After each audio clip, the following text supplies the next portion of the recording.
welcome to the Great Detectives of Old Time Radio. From Boise, Idaho, this is your host, Adam Graham.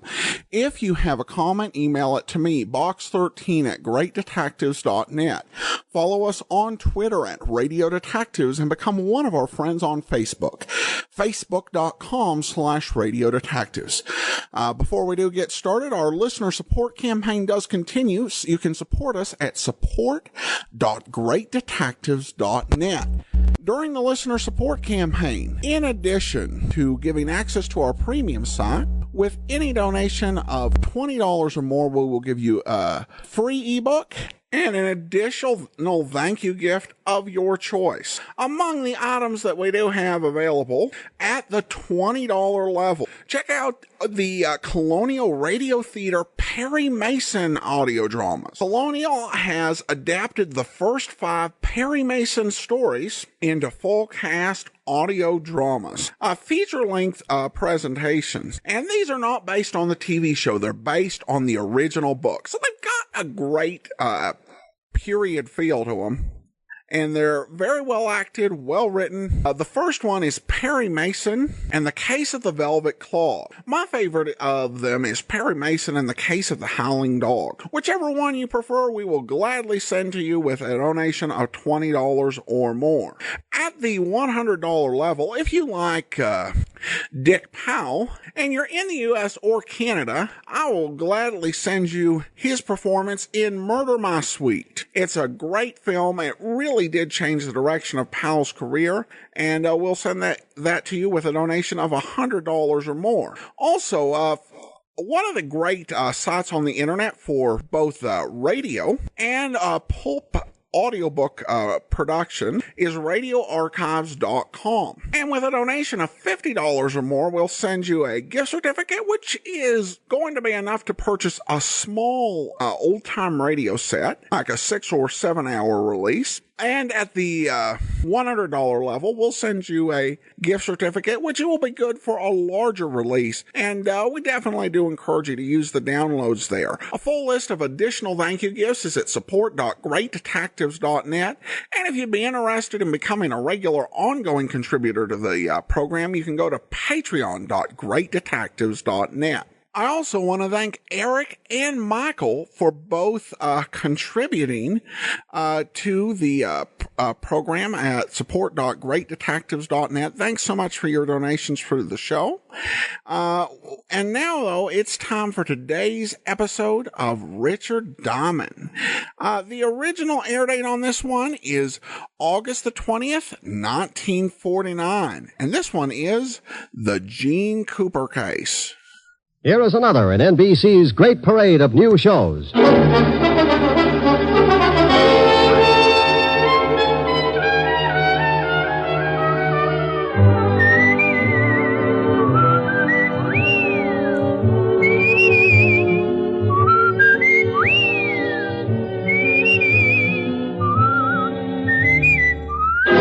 Now, Dick Powell as Richard Diamond, private detective.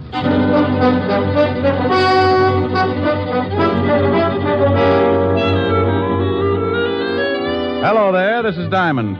You know, there are a lot of people in a big city like this, good ones and bad ones. They walk down Broadway and rub elbows and you can't tell them apart. Why can't you?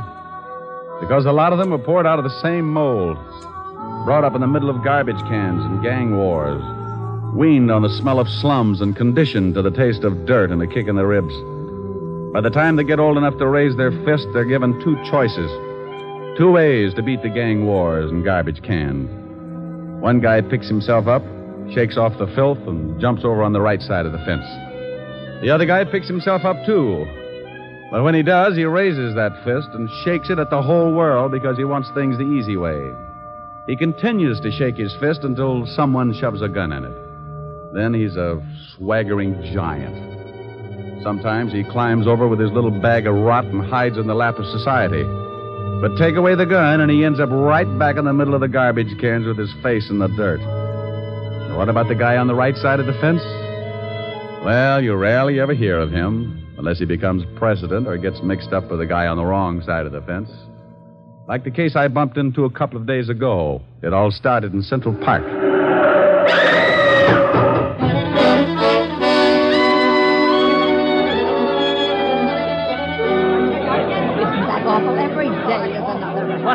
Some girl got run over. That young guy over there ran over her with his car. I came up right after it happened. He was leaning over her and crying. A little late for crying, I'd say. Says he didn't kill her. Says someone pushed her in front of his car. Ain't that a good one? All right, everybody back. Here comes the ambulance. Come on, you. But I tell you, I didn't kill her. I was in love with her. That's the last thing you should have said. But I swear I didn't do it. I was going to meet her about a half a block up the street, and someone pushed her out in front of my car. I couldn't stop in time. Look, I just got to write a report and take you down to the station. You can tell it to the inspector. Now, look out. Here's the ambulance.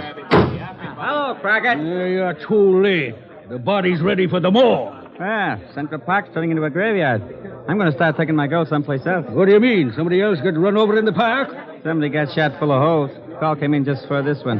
That gangster Chino Scabo. Scarborough got knocked off. He was due, wasn't he? Please, officer, can't I get to a phone? Shut up. One of the biggest gangsters in town gets rubbed out, and I got to show up at the station with you.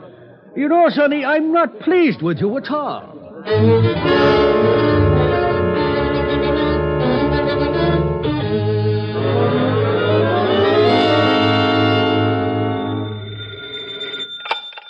Diamond Detective Agency, corpses designed with you in mind. Rick, Oh, hello, Helen, baby. where do you get all those awful slogans? Ghost Rider. Ho, ho, ho. Get it? Rick. Wasn't a riot. No, Rick. Was a bomb. Okay, maybe this will get a yuck. Oh, here's a beaut. Are you lonely? Join the Lonely Souls Club and find your perfect soulmate. All ages. Guarantee satisfaction or money refunded. I wonder if Mighty Joe Young knows about this. Rick, what are you talking about? I'm reading the personals. Hey, get a load of this one. Will give ride to coast, must be young companion, pretty, easy on the eyes. Think I ought to apply, baby? You're ridiculous. Oh, here's an odd one. Anyone witnessing unusual accident at the 72nd Street Transverse, 11 p.m. Wednesday night, when young girl was killed, call Skylar 6036. Urgent. That's in Central Park. Yeah, somebody's got troubles. Mr. Diamond? Hold it a minute, baby. Yeah, I'm Diamond. What can I do for you? I want to hire you. Helen. Yes, I know. Bye. $100 a day in expenses, sir. That's your fee? Yep. I like to give it to the prospective client first. If he turns green and faints, we both save a lot of time and talk. How do you feel? About the fee? Fine. Well, what else is bothering you? My son is being held on a manslaughter charge. Well, if you killed somebody, that's a job for the police. But he didn't do it intentionally. The girl was shoved in front of his car. That's his story. Yes, it is. And I believe him. Who was the girl, and why do you think anyone would want to kill her? Her name was Jean Cooper. My son was in love with her. Why anyone would want to kill her, I really can't say. Uh-huh. Your name and your son's name, where he's being held. My name is Cook, Earl Cook. My son's name is Tom. He's at the 5th Precinct Police Station. Oh, wouldn't you know it? I beg your pardon? Forget it. What's your business, Mr. Cook? Politics. Where can I reach you? I live at 261 Riverside Drive. My phone is Skylar 6036. Hey, wait a minute. What's the matter? I don't know. That phone number's familiar. Where did your son run over this girl, Mr. Cook? The 72nd Street Transverse. 11 o'clock Wednesday night? Why, yes. How did you know? I read the papers. Is this your ad in the personal column? Yes, it is. You see, the police claim there were no witnesses, but I had hopes that there might have been someone who had seen the accident. Well, if anyone called you, let me know. Now, I'll take $100, Mr. Cook. That's a retainer in case I run into trouble and have to get buried in a hurry. I hate to strain my relatives. He wrote me out a check, and I closed the office and headed for the 5th Precinct Police Station. An automobile death isn't exactly up my alley, but if someone had pushed the girl out in front of the car, then it was murder. And that was a territory I knew my way around in. Well, good morning, Sergeant Otis. Where did you come from, Shamus? Sugar and spice and everything nice. Huh? That's what little boys are made of. You're crazy. That's what little girls are made of. Why, Sergeant, you peeked. You want to see the lieutenant? I think that would be lovely. Go on. Otis. Huh? I just had a horrible thought. Yeah? Wouldn't it be awful if there was a whole room full of you? Hello, Walt. Diamond, you get out of here. Every time you wander into this office, I grow another ulcer. Why, Walt, I'm surprised at you. Well, you wouldn't be if you had to listen to Otis bellyaching all over the precinct 12 hours a day. Why don't you leave that poor guy alone? Don't listen to him. Don't listen to him? How can I help it? He screams so loud only dogs can get with it. Have you got a boy booked here on the manslaughter charge, Tom Cook? Yes, we have. I knew darn good and well you'd be springing something before you'd sit down and act like a normal human being. What do you want Cook for? He ran over a dame last night, and that's that. Maybe you want to give him a driving lesson? You're turning blue again, Walt. I'll light up like a pinball machine if you don't start giving me some peace and quiet. Can I see Cook? No, you can't. Well, why not? I know you. You'll end up by proving you wasn't even in the city last night. Before the day is gone, we'll be booking Otis for the killing. Did he do it? Who? Otis. Now, you stop that. Don't you dare start that routine again. I'm the biggest sucker in the world for that thing, and I admit it, but I am prepared. I know who's on first base today. Who? Williams. He's playing for... Otis! Yeah, Lieutenant? Yeah, Lieutenant. Is that all you can say? Take Diamond down to see that guy Cook. And if you let him back in this office, I'll break every bone in your fat head. Yeah, Lieutenant. Oh, where is that bicarbonate? Bye, Walt. I left Walt coming on like Vesuvius, and Otis took me down in the tombs to see Tom Cook. Cook was a man about 25 or 26, put together like a high jumper. He had sandy hair and a nice face. Also, he looked pretty worried.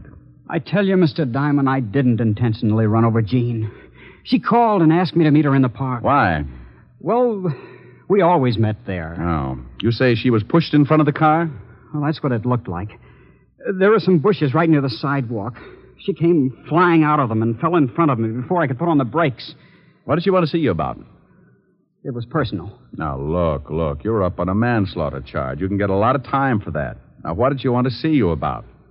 I can't tell you. I just can't tell you. It would ruin someone. It's going to wreck you if you don't. Then it'll have to. Okay. Did she have any enemies at all? Boyfriends, girlfriends, ex-husbands, jealous icemen? She had an ex-husband. When did she separate from him?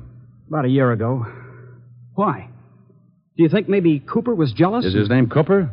Yes, John Cooper. Oh, live in town? Well, he was living at 498 West 81st Street, but that was a year ago. Okay.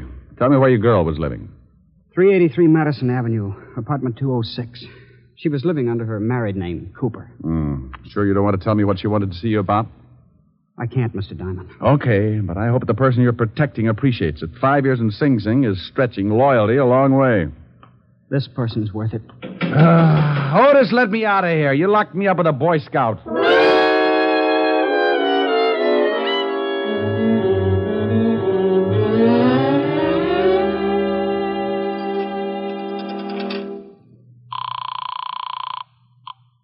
Yes? Mr. Cook? Yes? Who's this? This is Diamond. Diamond, I'm so glad you phoned. Oh? Remember my ad in the personal columns? Yes? Well, I just received a call from someone who claims he saw a man push a girl in front of my son's car. Oh. He said he was in a hurry, so he didn't wait around to see the rest. Can you imagine that? In too much of a hurry to stay round. No, I can't imagine it unless he was running away from something, didn't want to be caught. Did he tell you anything else? No, I asked his name, but he hung up. Oh. Well, if you hear from him again, call Lieutenant Levinson of the 5th Precinct. And I'll call you later. All right, Mr. Diamond. But now I'm sure my son is innocent. Well, I hope I can come up with more than your confidence. I knew a guy who yelled frame all the way to the electric chair. They fried him like a lean pork chop. I left the phone booth and took off for John Cooper's apartment. I found the place and gave my rabbit's foot a pat on the hock. The little bunny was still with me because a John Cooper was listed on the mailboxes. I took the steps two at a time. Yeah, who is it? The name's Diamond. I don't want any. I'm selling a homicide, complete with samples. You better open up. Hey, what are you talking about? I'm talking about your ex-wife. She was killed last night. What? Mind if I come in? No, come on in. Jean dead. How did it happen? She was run over by a car. Oh, that's awful. Are you from the police? You got a gold star. Where were you at 11 o'clock Wednesday night? I was right here in my apartment. You can prove it? Well, I didn't leave. I don't guess I can prove it. I hope you don't think I ran over Jean. I know who ran over her. I'm trying to find out who aimed her. I don't understand. She was pushed in front of the car. How do you know that? Why shouldn't I know that? Well, I don't know. I guess you should. When was the last time you saw your ex-wife? Oh, about 8 months ago. We didn't get along, so we didn't speak after we split up. You haven't seen her since? No. Were you jealous of her new boyfriend? Jealous? Why should I be? Good question. I'll see you later, Mr. Cooper. Yeah. I hope I've been of some help. You've been dandy. I left Cooper pinning up his gold star and headed for the dead girl's apartment. I knew the law had already been there and that it would probably be locked tighter than a wine truck on Skid Row. I found the landlady's door and gave it a jolt. Yeah? Oh, what do you want? I'm looking for the landlady. You want an apartment? We got one coming up in a couple of days. The dame that was in it croaked. You can pay in advance if you want it. Can I take a look at it? Nah. Lousy coppers told me not to let anyone in. You got my word, it's a good one. Oh, well, then you'd better let me talk to your mother. My mother? My old lady's been dead for 20 years. She has?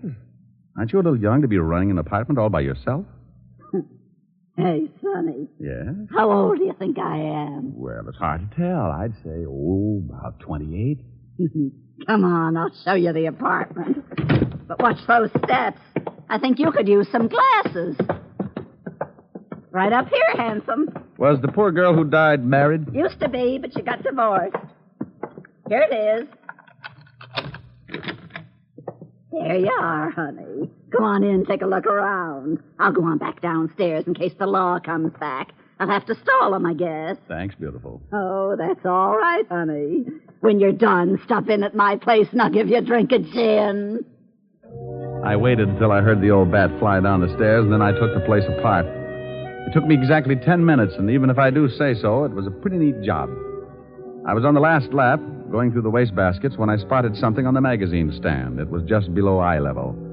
It was a late issue of a magazine, and it was addressed to Mr. John Cooper, 498 West 81st Street. I grabbed it and picked up the phone. Homicide, Sergeant Otis. Oh, this is Wooly. Was you talking to Lieutenant Levinson? Oh, how are you, Wooly? Get it for you, chop. Pretty good, huh? Oh, very fine. Chop. Your head, maybe. Huh? Wooly say very fine. You speak very fine Chinese. Oh. Lieutenant Levinson. Oh, this is Diamond, Walt. It is. I told Otis I didn't want to talk to you. He said Wu Lee was on the pipe. Oh, this is Wooly, too, Walt. Oh, that lame brain Otis. Oh, what is it now, Diamond? I got a liar in the balcony, Walt. What are you talking about? I've spoken to 3 people about the girl that was run over. One of them lied to me. Now, I believe the kid's story. I think she was pushed. So she was pushed. I can't be bothered with that right now. I'm all tangled up in the Scarborough killing. We found the gun that did the job lying in the bushes in Central Park. Wait a minute. In Central Park? Yeah, we traced it to a pawn shop, and the pawnbroker identified one Louis Spiegel as the one that bought the gun. Walt, what time was Scarborough knocked off? Shots were heard about 5 minutes to 11. Hey, that's just about the same time that Cook ran over the girl. You are so right. And Scarborough got killed on the other side of the park. About 5 minutes to run to where the girl got run over. Now, what are you getting at? If you know something about this Scarborough killing, Walt, some guy called Tom Cook's father and said he saw the girl shoved in front of the car. He wouldn't tell his name because he said he'd get in trouble. Probably a crank. No one would duck out on a deliberate murder. Unless he just rubbed out New York's biggest gangster. Hey. Yeah. Have you got Louis Spiegel on tap? No, he's hiding out. Oh. Well, do me a favor. Check your files and see if you've got a record on a John Cooper. The dead girl's ex-husband? Yeah, then I'll call you back. I've got a guy who might show us where we can find Louis Spiegel and the guy who pushed the girl in front of the car. We killed 2 birds with one stone. It's quite a billiard shot, but give my little stool pigeon 2 bottles of fermented grape juice and he can run the table. I left the apartment and slipped by the landlady's door. I knew she was building a party because I could smell the 100 proof clear out in the hall.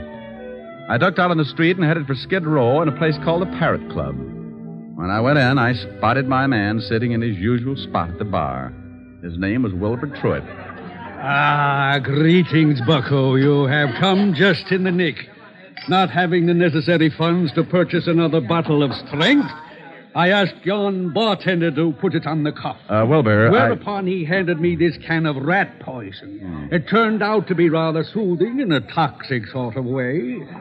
Bucko, you know me. I do not wish to deprive the little rodents of their daily constitution, so I would much rather nurse on the succulent end of a bottle. Wilbur, I'm looking for someone. I have been looking for someone all my life, preferably a brewery owner. Bartender, bring me a bottle. Oh, noble sir, your overkindness doth wring tears from me. I do embrace your offer. Now, you don't wrap your hooks around this jug until I find out where Louis Spiegel is.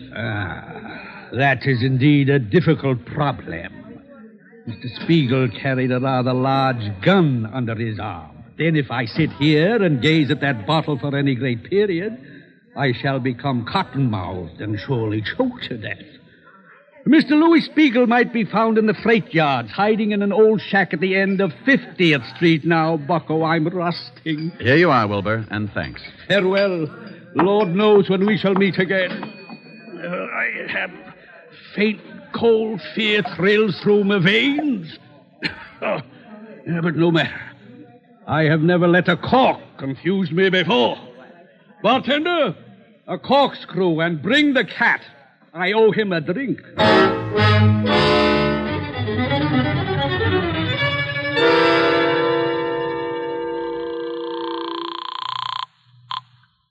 Homicide, Lieutenant Levinson. Diamond, Walt, what did you find out?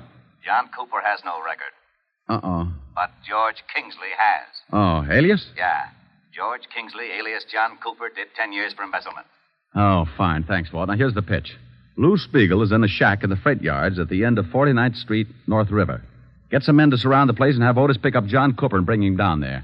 I'll be there in half an hour and give you a couple of killers.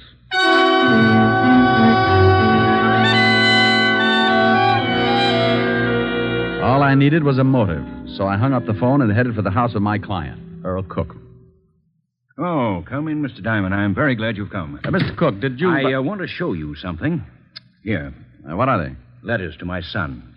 Blackmail letters. Oh? Where'd you find them? I was going through my son's things, trying to find something that might help uncover the motive for his accident.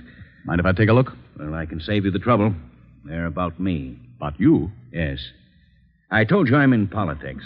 Well, I am, and I'm a big power. When I began my rise, I was a young criminal lawyer.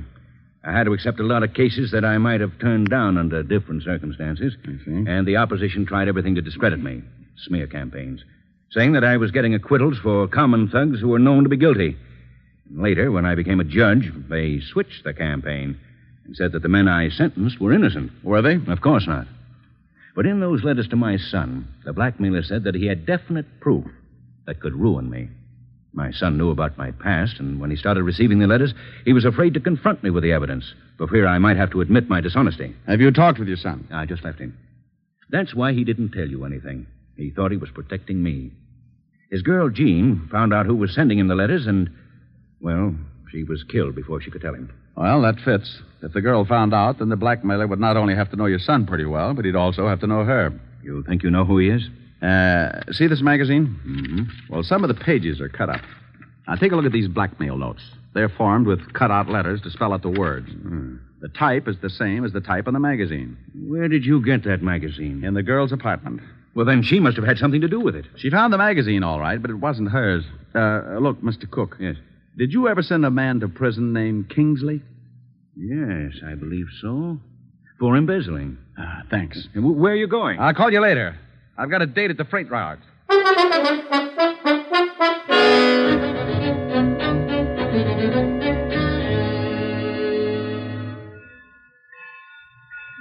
Oh, hello, Rick.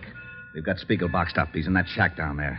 Will he come out? If he does, it'll be feet first. I guess he'd rather have it that way. Any shooting? He tried a couple, but I had the boys hold their fire until you got here. I see. Where's John Cooper? Otis hasn't showed up with him yet. Let me use your loudspeaker, Walt. Oh, sure, go ahead, but keep your head down. Spiegel, Lou. Why, that lowlife, I'll blast him to kingdom come. Hold it, Walt. Spiegel knows me. Louis, this is Diamond. I want to talk with you. You better get out of here, Diamond. This ain't none of your business. Lou, you've got my word. There'll be no shooting. I want to talk to you. Look, Diamond. I know they want me for the Scarborough killing, and I say, okay, I done the job. But I'm allergic to electricity, and I don't like cops. You blow this place apart, I say okay, too. That's the way I want it. Now, do you still want to talk? I want 5 minutes. Okay, come on down, but keep your hands behind your neck. Walt, no shooting, huh? Okay, but I think you're crazy. He kills guys for practice. I moved out from behind the boxcar and put my hands behind my head. I started down toward the shack, and I could see Spiegel looking at me over the barrel of a .45. One bad move from any of the men stationed around the yards, and I was going to get dead quick. I walked up to the shack and went in. That's far enough, Diamond. You've got 5 minutes. It won't take that long, Lou. Keep your hands where they are. Oh, I thought you might want a cigarette. Oh. Yeah, as a matter of fact, I'm all out. Yeah. Keep the pack. Just one. I got a date. Yeah. Light? I can make it. 4 minutes, Diamond. Did you see a girl shoved in front of a car the night you knocked off Scarborough? Yeah. I called some guy and I told him about it. I read his ad in the personals, but I couldn't do anything about it. Yeah, because then the law would know you were in the park. Looks like it don't make much difference now. The kid who ran over the girl is in on a manslaughter rap. You'll get 5 or 10. It's tough. You got 3.5 minutes. Lou, did you get a good look at the man who gave the girl the shove? Sure, I'd remember him. Rick? What do they want? I'll see. With your hands up, you'll see. Sure. What is it, Walt? Otis has got Cooper. Lou, will you do me a favor? I don't know. I want you to tell me if the guy they've got up there is the one who pushed the girl. Sure. But I can't see him from here. I'll have him brought down. I hope you ain't up to something. I don't want to see no kid get sent up on a bum rap. But if you get funny, you get holes. Walt, how about us bring Cooper halfway down to the shack? He doesn't want to go. Then drag him. I've only got 2 minutes. They bringing him? Yeah, here he comes. Okay. Out that door. What are you doing? I'm doing you a favor. I'm tired of this shack, and I'm walking out with you in front of me. Okay. Don't get too far ahead. Rick, what's Spiegel up to? I don't know. Hold your fire. I'm surprised at you. Even if I identified this guy, it wouldn't hold water. I got a bad reputation. Hey, what's going on? Take it easy, Otis. You can't do this to me. What's this all about? That's the guy, Diamond. I don't know what you're talking about. Sure you do. I saw you push that dame in front of the car. You're crazy. Now, I don't like that. You got just 10 seconds to admit it. I won't admit anything. Then I shoot you. Hey, you can't. Shut up, Flatfoot. Stay out of this, Otis. I tell you, I won't admit anything. 5 seconds. Come on, Cooper. I found out all about your prison record. I know Cook sent you up and you wanted to get even. You found those letters Tom wrote to your ex-wife, so you started blackmailing him. And I know you lied when you said you hadn't seen your ex-wife. I found a magazine in her apartment with your address on it. Time's up. No. All right, I did it. You're too late. I'm unscheduled. Oh, you idiot. Why did you shoot him? What's the difference? I kill people, he kills people. Besides, he wasn't polite. So long, Diamond. You got your favor. He's making a break. He'll never make it. Spiegel, in the name of the law, stop. For what?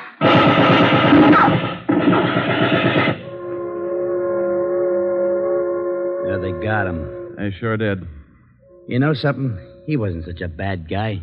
Wasn't he? I guess he's killed a dozen people in his time, but maybe you're right. Maybe he kissed them all goodbye before he pulled the trigger. Well, I got a right to an opinion. Yeah, and it scares me a little. You're lucky you didn't try to pull a gun on him. You'd look pretty silly telling everybody what a nice guy he was after he'd shot off the top of your head.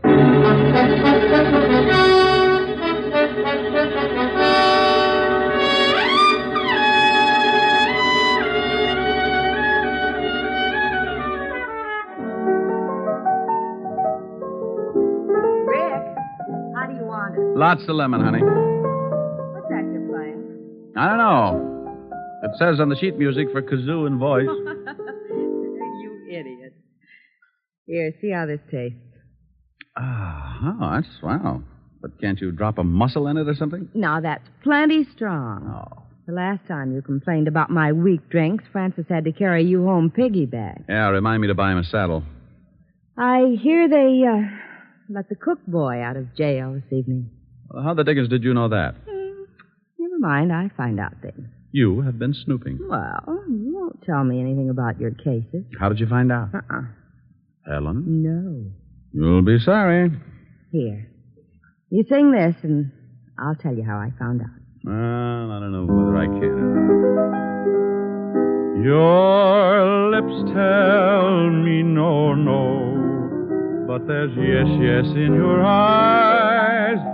I've been missing your kissing just because I wasn't wise.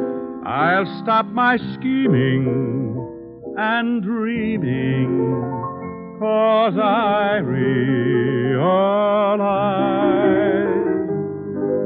you're That's wonderful. Oh, okay, now make like a truth serum or I sing 20 courses of McNamara's band. Well, I was looking for you, so I called Walt Levinson. He told me all about it. Very elementary, my dear Diamond. Oh, get her. Do I look smug? Close your eyes and let's see. Now, that's silly. Why do I have to close my eyes? Close your eyes. Oh, that's better. Rick, aren't you nice? I certainly am. But people always notice my dimples first. Come here. Helen. You're looking smug again.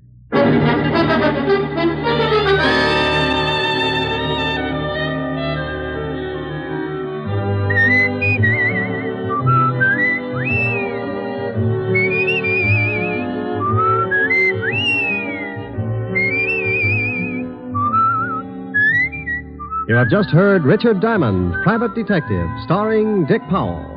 Helen was played by Virginia Gregg, Lieutenant Levinson by Ed Begley. Also in our cast were Wilms Herbert, Eleanor Audley, William Johnstone, Sam Edwards, David Ellis, and Frank Lovejoy. Music was under the direction of Frank Worth. Richard Diamond is written by Blake Edwards and directed by Richard Sandville. And now, Dick Powell. Friends, I want to remind you of the wonderful group of programs NBC has on tap for tomorrow afternoon and evening. Shows like Hollywood Calling, Guy Lombardo, Four-Star Playhouse, The Ethel Merman Show, and the NBC Symphony. For the best in radio listening tomorrow and always, keep your dial tuned to your favorite NBC station. Dick Powell soon will be seen in the screen version of the best-selling novel, Mrs. Mike. Now, this is Eddie King inviting you to be with us again at the same time next week when we will again bring you Dick Powell as Richard Diamond, Private Detective.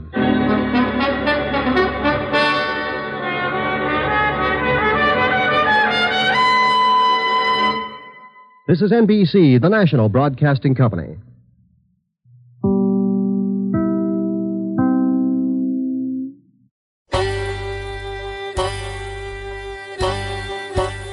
Hi, this is Andrew from OTRWesterns.com. I wanted to invite you to come take a look at our site. We stream live OTR Westerns 24 hours a day, 7 days a week, along with putting out podcasts of old-time radio westerns. Check us out at OTRWesterns.com. You're listening to The Great Detectives of Old Time Radio with Adam Graham. Now let's get back into the show.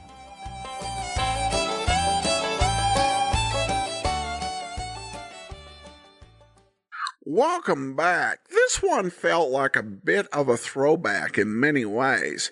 The opening called to mind a movie like from the 1930s, just in its general setup. Particularly when it came to the comedy Irish Policeman, which was actually becoming far less common in 1949 than it had been in the wartime and slightly earlier era. In addition, the quality of the voice of the son really did invoke an older era, as did his reason for hiding why he had been meeting his girlfriend. And even the overall final plot with the person who ultimately saved the day being a killer who didn't want to see the son take the rap. I mean, this does feel like something out of another era, even from 1949. But it's well done, and once again, we hear Frank Lovejoy providing a quality support performance. And of course, we're still just a few weeks away from hearing him as the star of Nightbeat. Finally, we turn to listener comments and feedback. Derek comments, love Dick Powell as Richard Diamond, or maybe he should be called the Singing Shamus. Huh. I like that nickname. Nicely said, Derek. All right, well, that will actually do it for today. Remember, our listener support campaign does continue. You can support the show, support.greatdetectives.net.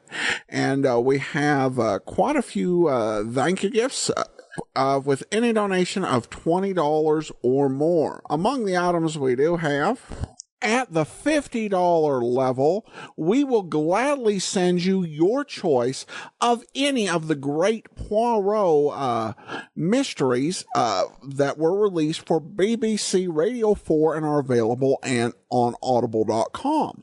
In addition, at the $100 level, we will gladly send you Poirot's Finest Cases, which collects 8 full cast audio dramas starring John Moffat. I heartily recommend it, and I will send it to you with a donation of $100 or more. A full list of available thank you gifts is over at support.greatdetectives.net. Well, that will do it for today. Join us back here tomorrow for Boston Blackie. And then next Wednesday, another episode of Richard Diamond. In the meanwhile, send your comments to box13 at greatdetectives.net. Follow us on Twitter at Radio